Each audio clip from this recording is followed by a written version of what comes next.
Good morning guys, তোমরা সব কেমন আছো? আশা করি ভালো আছো। আমার আর দাদা ভাই নাস্তা কি তোমাদের আমি দেখাচ্ছি গ্যাপ করে।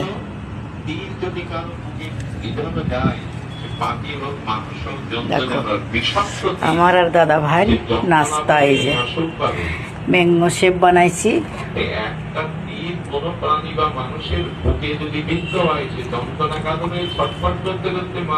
দাদা ভাইয়ের এক কাপে আর আমার এক কাপে,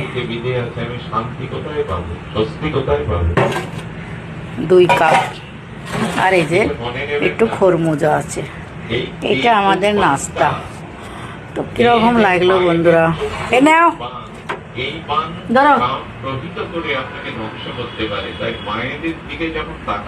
দেখলা, দাদা ভাই দিয়ে দিলাম, আমি নিয়ে গেলাম। এই যে এখন আমি একটু বসেই খাবো। ম্যাঙ্গো শেপ বানাইলাম।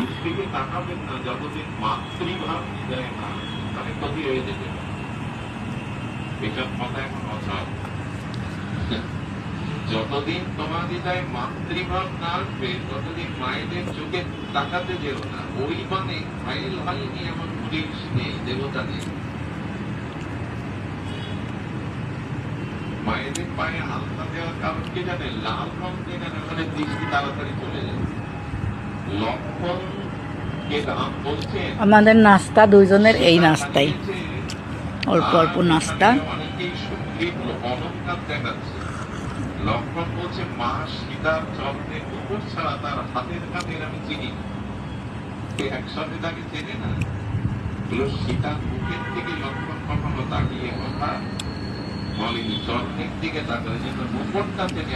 মিষ্টি হয় নাই এসব গল্প আমাদের কাছে আমরা মানতে পারি না। যতদিন মাতৃভাব না আসবে ততদিন একান্তে কোনো মায়ের সাথে ঘরে কথা বলবেন না, বাস করবেন না এবং তাদের মুখের দিকে চাইবেন না। ওদের ওই পা দেবরাজ ইন্দ্র এসে গৌতমের যজ্ঞে অহল্লা রূপ দেখে দেবরাজ ইন্দ্র কি না করে বসল। দেবরাজ ইন্দ্রের রূপ ধরে তার সতীত্ব হরণ করে অভিশপ্ত হয়ে গেল। দেবতা ইন্দ্র পারিনি, আপনি আমি পারবো তাকিয়ে? আর মায়েদেরও উচিত, সতীকে জানেন, সীতামাকে দেবী অনুসয়া বলছে। অনুসয়াকে, অনুসয়া অত্রি ঋষির স্ত্রী।